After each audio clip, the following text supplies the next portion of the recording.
The details, and Phil, here we are once again, 737 MAX in focus. Yeah, and it's a temporary grounding of the 737 MAX, Scott, but this is certainly nothing to do with the MCAS flight control software, which was at the heart of the issue over the last couple of years.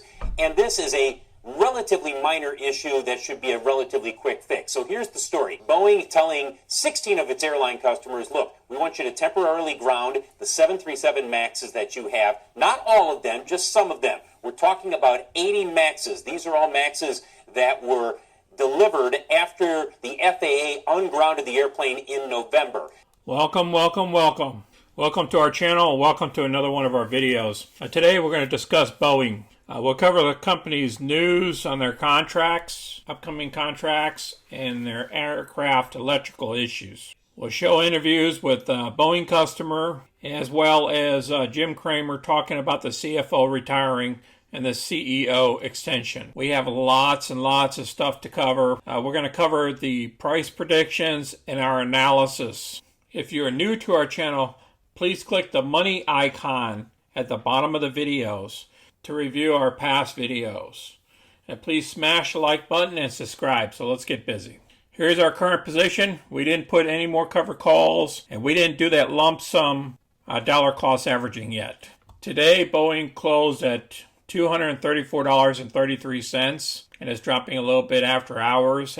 First thing we're going to cover here is Jim talking about the CFO retiring. Trade shooter, remember he had that interim where he was the interregnum? Yes. He was the CEO? Yes. And I think that, well, let's just put it this way, he's going to retire from Boeing. There's a lot of, at 55, there are many more things he can do.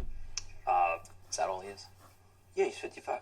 Okay, so the CFO, Greg Smith, is retiring at 55. That's one of the reasons why. Here's the article on the Boeing is still working on a fix for 106 grounded 737. This was as of April 22nd, which is today. They stated the U.S. FAA on Thursday said 106 Boeing 737 MAX airplanes have been grounded worldwide due to electrical issues, and the plane maker is still working on a fix. The problem involved electrical grounding or connections designed to maintain safety in the event of a surge of voltage inside a backup power controlled system, the FAA said Thursday. I will place this article as well down below. Here's a little bit more information on the grounding. So these 80 planes with these 16 airlines, there's a production change that caused a possible electrical issue.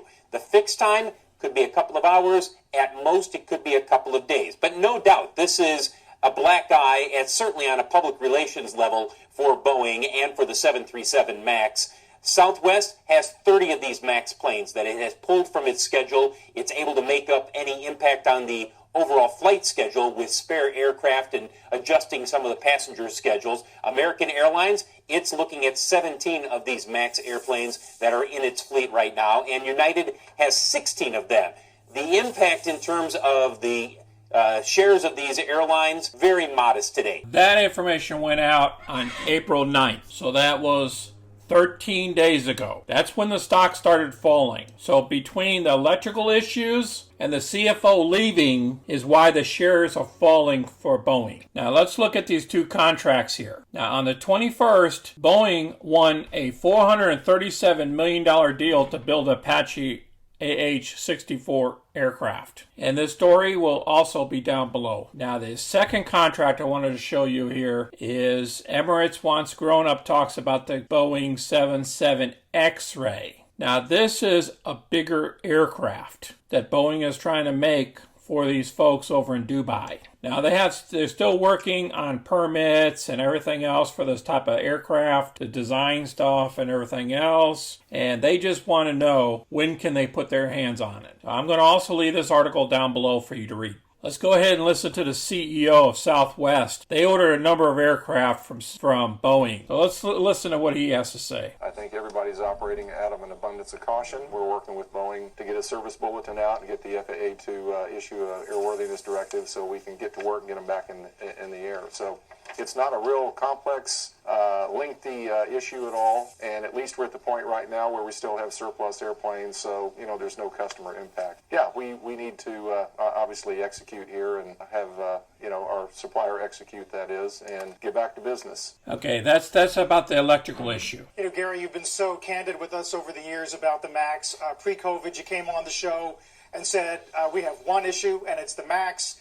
You came on the show a little bit later on and said the board would look at possible fleet diversification. What was the argument to look beyond Boeing as a supplier? Did you ever get close? Was it cost that really drove you away from that consideration? Well, I think it was a number of things, but obviously no company wants to be dependent upon a sole supplier, if you will, and at the same time there are huge advantages and benefits by having one aircraft type. As the whole world knows by now, we're celebrating 50 years in 2 months. We're famous for that. So as long as the product is the best in the world, Southwest isn't going anywhere. They're going to stick with Boeing, and they're going to keep their contracts with Boeing. So that's a positive thing for Boeing. As you can see, we dipped below the 50-day moving average, which is this blue line. If you look at the RSI down here, we're at a 38, which normally that's a buy signal. Because right here at the 38, back in here January 28th, people started buying. Once we get up here, it's a 74, the shares are overbought. So on a technical, we've hit pretty low on the RSI chart, an opportunity to buy. But there is some room between here at the 235 where we're at, all the way down here to the 198, which is a 200-day. But if these maxes come off the ground, we will never see 198. I believe the lowest point is going to be about the 224. So it's very critical that Boeing gets these maxes off the ground and take care of their customers. Now the highs, I see us going up here to about the 250 to 260 range, only if the NASDAQ goes northbound. Once earnings come up, I believe on the 28th, which is next week, if those earnings are great, then we're going back up here to the 265 level. So it's very critical that these earnings come up for us.